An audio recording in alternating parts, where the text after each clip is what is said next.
débat bi man kañ laa doon nangu ñu posé ko mooy c'était en 2021 bi nga xamante ni indi nañu proposition de loi bi yéen ngeen jot ci ñu déposé ko à l'Assemblée nationale personne n'en a parlé en 2023 waaw non loolu laa lay wax c'est-à-dire xam nga dafa am ñoo xam si manipulation wala leneen la am na ñoo xam si ils sont de mauvaises intentions. non dinañ ci ñëw ndax am na benn yi nga xamante ni. non attends ma ñëw ils veulent dire tout simplement. ils veulent dire que ni. non dañoo ñëw ba fii ci nguuru Pastef bëgg a def rétropédalage c'est pas vrai. c'est pas vrai c'est-à-dire loolu c'est pas vrai dëppoowul ak li am. te loolu journaliste bu ñu defoon seen rôle aussi loolu war leen cautionner ku ko wax. parce que on a déposé ces documents lii bu leen doyul. bu subaa xëy leen parce que war ngeen mën def investigation quand même. dem leen à l'Assemblée nationale. vous demandez vous criez le 22 décembre 2021 ana texte de loi bi nga xam ni ñu Mamadou Lamine Diallo déposé woon nañ ko. ngeen xoolal seen bopp vérifier parce que c'est ça le journalisme aussi. exactement est-ce que c'est le même texte. parce que loolu seen liggéey la. parce que yéen a war a sensé tey bu fekkee coow am na ci ngeen tranché en fait ce débat là. mais c'est ça. mën ngeen bañ a sukkandiku man ci li may wax. mën ngeen bañ a sukkandiku ci li keneen wax mais demal leen seen bopp à l'Assemblée nationale. vous leur demandez que en fait ñun kat dañu dégg coow lu am. te ça nous concerne tout le monde. tous ñun nag ay journalistes lañu ñun ñoo war a leeral askan bi. alors léegi dañu bëggoon xam. proposition de loi bi nga xam ne déposé nañ ko le 22 décembre 2021 lañ bëggoon a am texte bi pour xam lan lañ ci bind. su ko defee tamit mën ngeen demander waaye aussi journaliste côté boobu dañ cee def fautif. non lenn ci il faut l'avouer. non lenn ci. certains mais loolu mooy dëgg. gis nga lii. non Ababacar Mboup certains journalistes peut-être. mais yow moom ñi ci échoué ci nga bokk. parce que ni ngay waxee nii rek dafay mel ni en fait. dafa am catastrophe bu am boo xam ni. ñun doon demander benn affaire façon dont j'ai posé tey jii nii le débat. da ngay sentir ne. waaw y a catastrophe. non je suis d'accord. j'aime encaisser y a pas de souci. mais man je me mets xam nga man journaliste. c'est le camarade et le mbuubeen suñu yoon. y a pas de souci on est d'accord mais xam nga muy laal la muy Abdoulaye muy man ñun dañ fee toogal askan wi mu am débat gi am. c'est-à-dire on veut des éclaircissements sur ce débat-là. la personne de Moussa n'est pas importante. importance bi sax dinañ ci ñëw parce que moo tax ñu toog loolu fii. ngir ñu édifier lanterne sénégalais yi. alors là defe naa ni échec amatul. parce que ñu ngi fii toog ngir waxtaanee ko mais autre chose. non attends bala nga autre chose. c'est-à-dire li nga wax nii dafa am solo. li nga wax nii lu am solo la yaa Moussa. c'est très bien effectivement man je peux bien comprendre. nga jéem a nekk ci xelu sénégalais yi. di laaj ay laaj yoo xam ne ñoom ñoo ngi ciy questionner. loolu vraiment dañ ciy kontaan dañ ciy bëgg. waaye en tant que journaliste aussi. il faudrait que le journaliste aussi aille vers la source de l'information. c'est-à-dire loolu defu leen ko. il faut ngeen nangu ko. du ma ko nangu de. yow defoo ko. defoo ko su fekkee def nga ko nee ma def nga ko. mais xanaa yow dooy suivre Sénégal 7 l'actualité à temps réel. si je suis. bi ma fi dalal Mame Matar Gueye non defal nag bi ma fi dalal Mame Matar Gueye Jamra kat fan la fekk. bi ma fi dalal Babacar Sylla ànd sàmm jikko yi. concernant cette question il ne s'agit pas de ça. non il s'agit de ça aussi. parce que aller vers l'information il y a la forme écrite. non il faut que ñu déglonte il y a la forme écrite.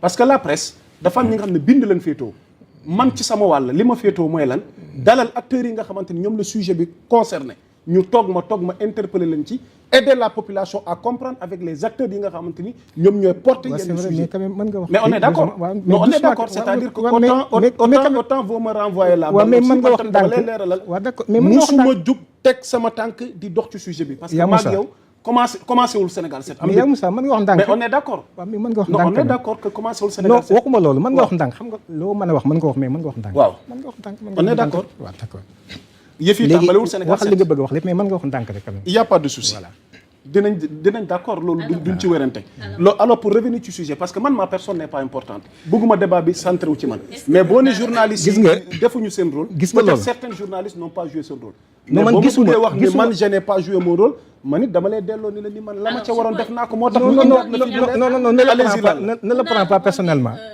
bu ñu ko seqal woon du ma la ko wax ne le prends pas personnellement c'est-à-dire gis nga cette chose là du loolu il faut positiver la maa ngi ñëw il faut positiver xam nga bu ñu seqal woon loolu du ma la ko wax ok gis nga il faudrait que àdduna dal daf ci am solo dama ni les journalistes defuñu seen rôle ça je le maintiens yow mi nga xam ne xam naa la te yab la ci yow laa mën a indexé. dëgg la ça tu ne le prends pas mal yow yaay comprendre li ma bëgg a wax. du yow laa ci jublu n'est-ce pas am na ñeneen ñoo xam si du ma leen tudd parce que bu ma leen tuddee fi mu nekk nii mën nañoo dal sama kaw. ndax sequma ko ñoom.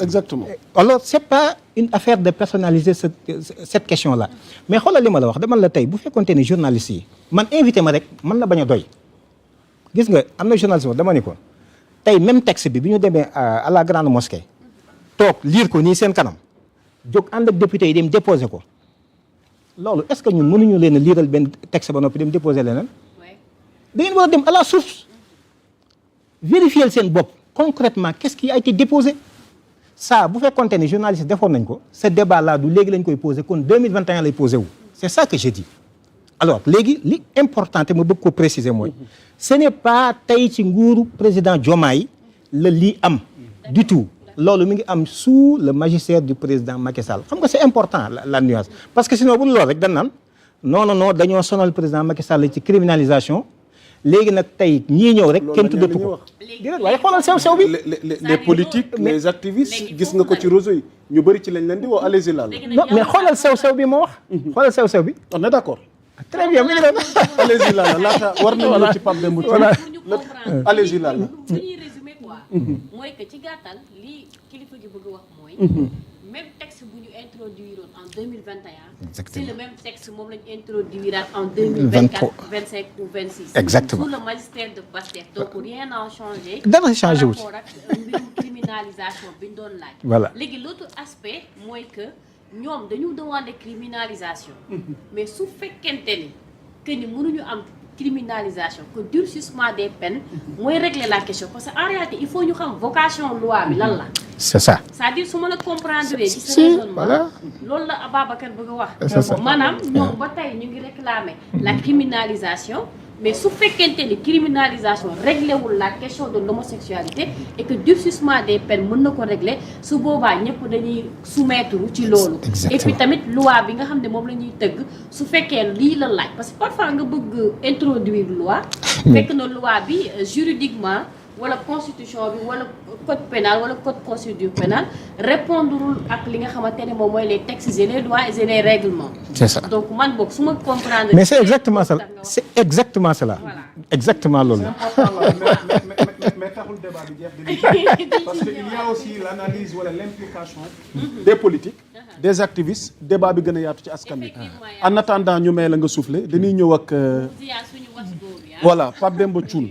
Pape Demba Thioune defe naa gan gi am na ci point bu am solo gi mu tolloon defal nañu genèse bi defal ñu chronologie des faits par rapport ak combat bi nga xamante ni tey moom moo nar a aboutir ci nouvelle proposition de loi bi àggagun ca mais contenu nouvelle proposition bi Pape Demba defe naa ni peine yi rek fukki at daanaka dugg na ci crime donte nag mentionné wuñu crime dans la réalité des faits parce que yóbbu ko ci crime am na jafe-jafe yi muy indi par rapport ak mandat de dépôt systématique bi là on comprend mais peut-être cela ne peut mën na bañ a doon compréhension askan wi mais moo tax leeral bi baax Thioune léegi yow à votre niveau juridiquement parlant ñoom li nu porté woon ak leeral yi nga xamante ni wax na ko ci ak li nga xamante ni moom la ñuy waaj léegi comment comprendre juridiquement tey ji ni situation bi nga xamante ni moom lañ nekk ni par rapport à la nouvelle loi concernant mbiru borom ñaari tur yi.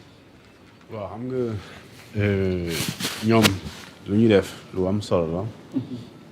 Premièrement, je parle de ànd sàmm jikko yi c'est lu am solo la xam nga nit mën nga wax li nga bëgg mais li nga bëgg des fois suñ demee ba war ko matérialiser day am gàllankoor te mën na am gàllankoor tekkiwul ne ça n'enlève en rien la bonne foi de qui porte woon projet boobu mais la bonne foi aussi dafay méngoo ak faisabilité. Absolument. Et cette faisabilité da ngay xool est-ce que li nga bëgg c'est conforme avec la constitution. Oui. Est-ce que d'ailleurs mën na nekk. C'est ça. léegi nag à défaut mënul nekk da ngay xool li mën a ne léegi li mënul nekk mooy ils ont compris que plus tard que la criminalisation même soo ko bëggee mën nañ ko mais difficilement. C'est ça. Très difficilement parce que en réalité au Sénégal moom de crime dafa tàmbali ci 10 ans jëm kaw. C'est ça.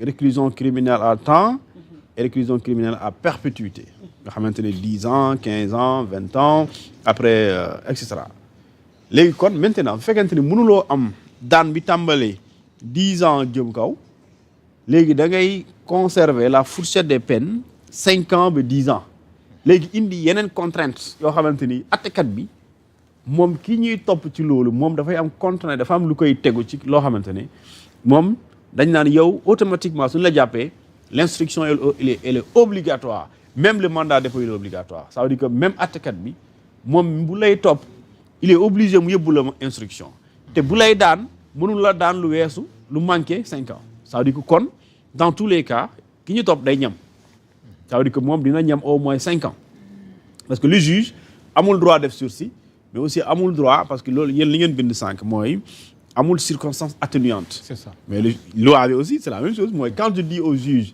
yow booy tëj ndiw te indi la ko ci sa kanam pour acte contre nature amuloo pour def ko sursis le sursis est une circonstance maanaam c'est une peine atténuante quoi peine boo xamante ni clémence la parce que moom moo gën nga teg ko 5 ans wala nga teg ko 2 ans te daan nañ la mais booy xool voilà mooy demal sa kër avertissement la léegi nag ki nga xam ne moom ngay toppee acte contre nature lu moom dans cette loi amul loolu instruction bi obligatoire la et loolu su boobaa le juge a les mains liées il n'a pas le choix il est obligé de faire ce que la loi mentionne et loolu ça veut dire que mayoo porox ndollu ki ngay topp ëllëg léegi nag ci li nga koy topp aussi da nga ko gën a yaatal parce que acte contre nature sans définition loolu kenn xamul lan la parce que su boobaa da ngay soumettre comme le juge il est assujetti C'est ça. à une liberté d'appréciation Absolument. léegi nag s'il est assujetti à une liberté d'appréciation